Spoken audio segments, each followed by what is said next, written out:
Salut, bienvenue dans ce nouvel épisode. Si t'es comme moi, t'aimes probablement pas te faire vendre.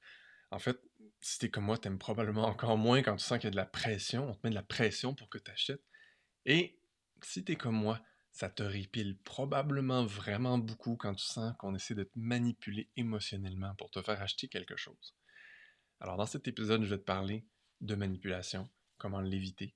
Je vais te parler aussi de vulnérabilité, la vraie versus autre chose qui sert souvent à te manipuler. Je t'invite à découvrir tout ça aujourd'hui. Faut que je t'avoue quelque chose. Il y a une dizaine d'années, j'ai eu mon premier animal. On a eu un chien, un grand danois, il s'appelait Belle. J'ai eu tellement de plaisir avec cet animal-là, mais j'ai réalisé que j'étais tellement mieux en fait avec un animal qu'avec la plupart des humains. Et c'est triste à dire, mais c'était mon grand constat. Parce qu'un chien, un chat, un animal domestique, c'est juste présent. C'est toujours honnête, c'est toujours sincère, c'est toujours franc, ça essaiera pas de te manipuler. C'est toujours très très direct, très clair. L'émotion qui se dégage, leur attitude sont très cohérentes. Ils, ils cachent rien en fait, ils sont toujours présents, sincères, honnêtes. Les humains, pas toujours. Je t'apprends rien sûrement en te disant ça. Je suis sûr que tu as déjà remarqué que des fois, les humains disent des choses, mais ils dégagent quelque chose et tu sens une incohérence entre les deux. Et ça, c'est super important, en fait, que tu apprennes à prendre conscience de ça. Moi, c'est avoir un grand Danois qui m'a appris ça, qui m'a vraiment frappé à reconnaître ça. C'est que le chien, l'animal, il agit d'une façon, il ressent la même émotion, c'est toujours cohérent. Par contre, les humains, des fois, disent quelque chose et c'est l'inverse qu'ils pensent.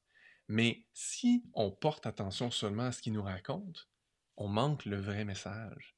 Combien de fois tu demandes à quelqu'un: Hey, salut, comment ça va? Ah, ça va bien. Mais tu sens que ça va pas. Puis là, on n'entre pas dans la question de est-ce qu'on fait du small chat puis on essaie de rentrer dans le truc ou pas. Mais l'idée, c'est reconnais que parfois, tu le sais, tu le sens que les gens ne disent pas la vérité. C'est pas grave quand c'est un allô, ça va, puis que la personne te dit oui, puis tu sens aussi qu'elle veut pas vraiment rentrer dans le détail, c'est correct de respecter son intimité. Mais quand c'est quelqu'un qui est en train de te faire un atelier ou un pitch de vente carrément, et qui là dit quelque chose, ressent l'inverse, ou ressent quelque chose de très différent. Là, on a un problème. Parce que quand je rentre dans une transaction avec quelqu'un, j'ai besoin de sincérité. J'ai besoin d'honnêteté. Je sais pas pour toi, mais pour moi, c'est important. J'ai envie que la personne devant moi me parle de façon honnête, sincère, sans bullshit, qu'elle me dise les bonnes choses, hein, son accompagnement va m'aider oui, c'est parfait, mais c'est quoi les choses que ça fera pas? Euh, qu'on m'explique à quel point c'est pas 100% magique ce qu'on me vend, mais que ça va être mieux que ce que j'ai pas en ce moment. Et c'est ça, en fait, que je cherche toujours chez les gens qui essaient de me vendre quelque chose. Est-ce que la personne ne fait que me parler que des bienfaits ou elle va me parler aussi des difficultés? Je te donne un exemple. Avec mon ami Véronique, on a un programme pour aider les gens à libérer des 5 blessures. Oui, en 5 mois, 98% des gens libèrent leurs 5 blessures et se permettent d'être enfin eux-mêmes. Mais on dit aussi du même souffle que, ben, tu sais quoi, les premières semaines, elles sont pas nécessairement faciles. Même si on fait tout ce qu'on peut pour enrober ça de douceur, d'amour, on engourdit même dans l'énergie la souffrance, il y a quand même des moments où c'est pas facile parce que ça fait faire des prises de conscience. On pèse pas sur tes boutons, on te fait pas revivre la souffrance que tu as vécue, mais les prises de conscience qui montent, ça, elles montent. Oh shit, c'est vrai que je fais encore ça. Oh merde, j'ai saboté ça. Aïe aïe, je fais toujours ça. Aïe aïe aïe. Au début, ça fait mal. On t'accompagne à travers ça et tout pour libérer tout ça aussi, cette culpabilité-là que tu pourras avoir, puis on t'amène à avoir plus d'amour et de douceur pour toi à travers ce cheminement-là et ces prises de conscience-là, mais on l'explique clairement. Même chose dans mon programme Humain Puissant. Oui, tu vas devenir plus puissant, tu vas aller connecter à ta puissance intérieure, tu vas t'ouvrir à l'abondance, ici et ça, mais on le dit toujours, la première semaine, ouch! Parce que là, on met pas de gants blancs dans ce programme-là. On t'aide à faire des prises de conscience sur toutes tes zones d'ombre. On t'aide à prendre conscience sur toutes les choses que tu n'as pas pris le temps de t'arrêter dans les 5, 10, 15, 20, 40 années de ta vie, puis faire face à vraiment ce qui te bloque pour vrai, pour que tu puisses enfin dépasser tout ça. Et pour moi, ça, c'est la marque d'honnêteté. Et on vend pas de magie. on te dit que oui, on va t'accompagner, on t'explique comment on va t'accompagner, on t'explique ce que la plupart des gens peuvent obtenir comme résultat, mais on t'explique aussi les défis, les difficultés que tu vas vivre, les trucs émotionnels que tu vas vivre. Et ça, en fait, pour moi, c'est une des choses que j'ai appliquées depuis longtemps parce que c'est ce que j'ai enfin remarqué des gens que je voyais qui avaient du succès et avec lesquels je me sentais bien. Hein, il y a plein d'entrepreneurs sur le web, dans la vraie vie. Il y en a vers qui tu te sens attiré, naturellement. Tu as envie de les suivre. Puis même si tu n'es pas prêt à acheter leur offre, leur service, tu te sens attiré. Tu les suis, tu les observes. Il y en a d'autres qui te rebutent. Et il y en a qui jouent le milieu. Et c'est de ça dont je veux te parler aujourd'hui parce que c'est facile. Il y en a qu'on fait oh wow, c'est trippant, puis c'est super fluide, on se sent vraiment attiré. Il y en a d'autres qu'on sent absolument repoussé. Il y en a d'autres qu'on sent attiré, mais qu'on passe pas nécessairement à l'action ou que malheureusement, des fois, on passe à l'action. Mais il y a quelque chose qui achoppe à l'intérieur de nous.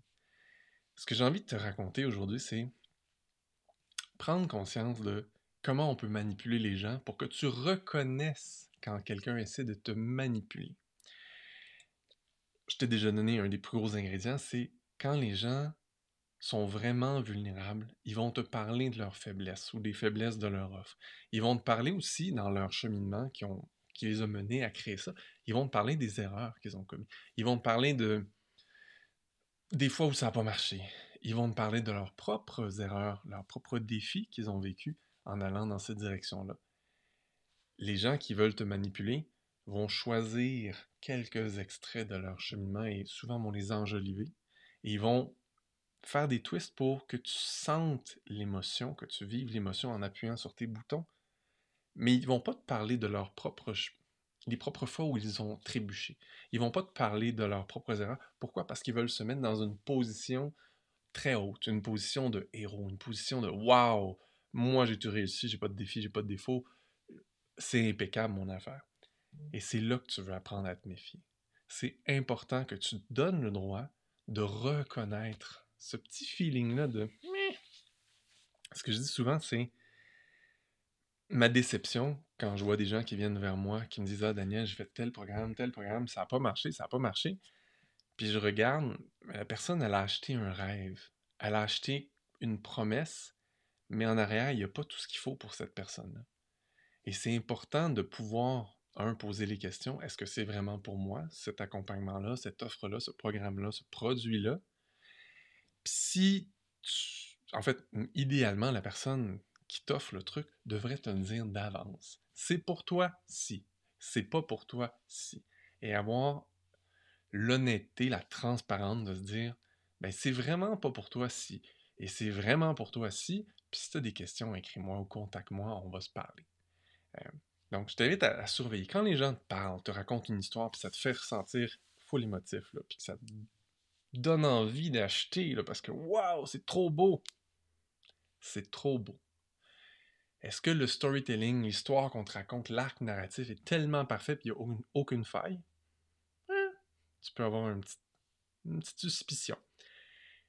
Est-ce que la personne exagère dans ce qu'elle raconte? Est-ce que c'est tellement gros que c'est peut-être too much? Hein? Trop beau pour être vrai?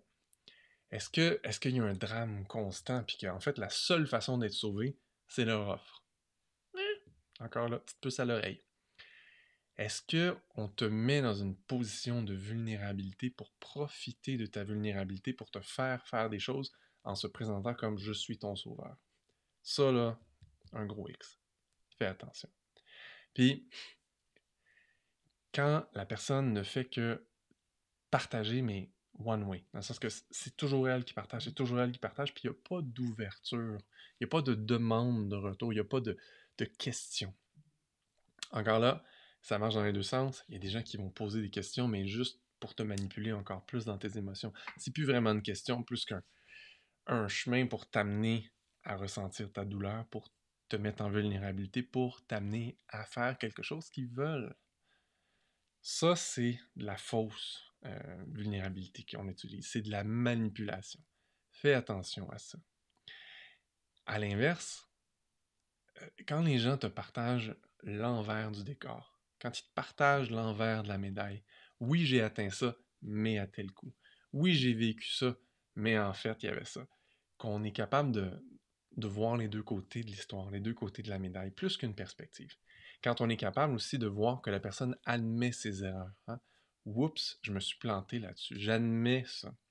Je te donne un exemple. Je suis en train de faire la nouvelle version de mon programme d'accompagnement pour les coachs, les thérapeutes. Et je l'ai dit à plusieurs fois, si tu l'as vu passer sur les médias sociaux, et je vais le redire quand je vais lancer officiellement la nouvelle version de mon programme. Tu sais quoi? Mon programme, la dernière version, était excellente. Mais j'ai réalisé que pour certaines personnes, c'était trop difficile encore. Et là, je vais expliquer pour quelles personnes ça avait été trop difficile, pas en nommant des noms, en expliquant quel type de personnes ont trouvé ça difficile, pourquoi ils ont trouvé ça difficile, et qu'est-ce que j'ai changé dans la nouvelle version de mon programme pour que ce soit plus difficile pour ces gens-là et que ça soit facile pour encore plus de gens. Et c'est ce genre de transparence-là que tu veux, en fait. Il n'y a personne qui a une pilule magique. Il n'y a personne qui a une solution miracle qui fait tout. Il y a toujours des désagréments. Il y a toujours un inverse de la médaille.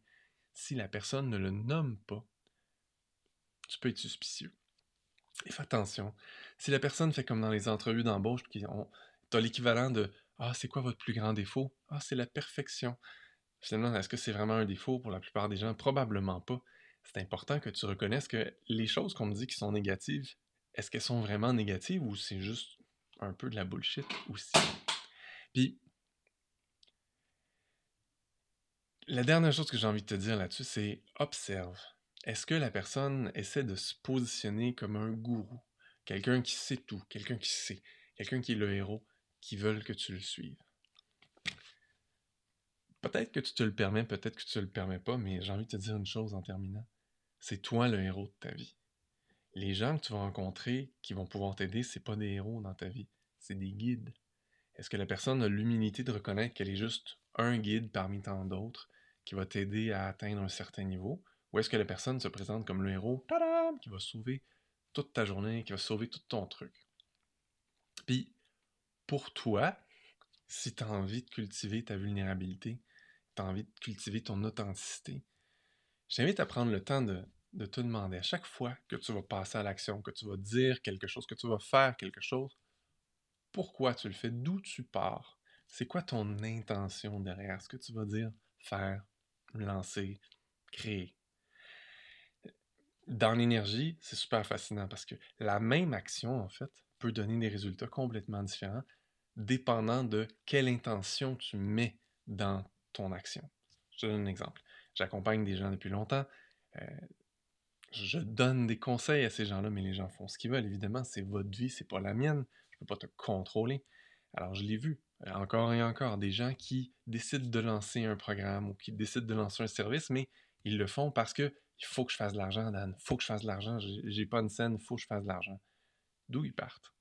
Ils partent d'un manque, ils partent d'une émotion négative. Donc, tout ce qu'ils vont faire va être teinté de ça et ça donne rarement des bons résultats. Ça attire soit personne, soit ça attire des gens qui sont aussi dans l'espèce de feeling de manque qui veulent être sauvés.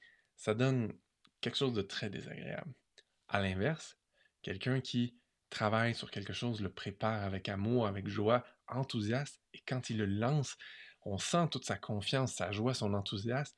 Les mêmes gestes, les mêmes mots, les mêmes actions vont donner un résultat complètement différent. Ça va amener une vraie transformation dans la vie des gens. Ça va être trippant pour tout le monde. Ça va être wow, ça va être une expérience, le fun.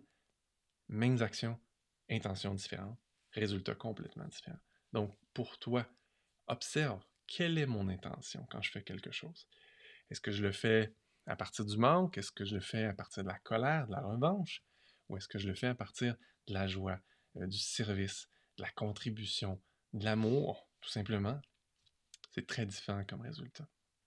Puis, en fait, ben, j'ai une question pour toi. Qu'est-ce qui... est-ce que tu as déjà eu l'impression de ne pas être vulnérable, ou d'être manipulé par des gens? Si oui, je t'invite à me laisser ton histoire en dessous. J'aimerais ça que tu me dises aussi qu'est-ce que tu as appris de ça. J'ai envie de voir ta perspective là-dessus. Puis, j'ai envie de te demander la dernière question, c'est quoi ta plus grande peur quand je t'invite comme ça à être vulnérable et à partager une histoire où tu t'es fait avoir, sans nommer de nom, là, c'est quoi ta plus grande peur par rapport à ça? Parce que ça va te dire beaucoup de choses par rapport à toi. Alors, si tu m'écoutes sur YouTube, je t'invite à laisser ton commentaire en dessous de la vidéo. Si tu m'écoutes sur un podcast et que tu n'as pas d'autre place pour écrire, je t'invite à me retrouver sur mes médias sociaux. Il va y avoir un post là, avec l'annonce de cet épisode-là. Tu pourras me laisser ça en dessous. Ça va me faire plaisir de rentrer en communication avec toi pour en apprendre plus sur comment tu vis tout ça. Mon objectif là-dedans, à moi, c'est d'améliorer encore plus ce que je vais enseigner dans mon programme à propos de comment on fait un marketing authentique en étant vulnérable et sincère. Et j'aimerais ça avoir des contre-exemples. Alors, si tu as des contre-exemples comme ça, de fois où tu t'es senti manipulé, euh, j'apprécierais vraiment beaucoup. Ça va m'aider. Et ça va aider plein de gens qui vont pouvoir ensuite faire du beau marketing, du marketing honnête, sincère, aligné, d'une manière qui va apporter une belle contribution dans le monde, pas en manipulant les gens. Là-dessus, je te souhaite une super fin de journée. À bientôt! Do ba do ba do ba do ba do ba do ba do ba do do ba do boo do a boo ba do boo boo ba do a do ba do ba do a do ba do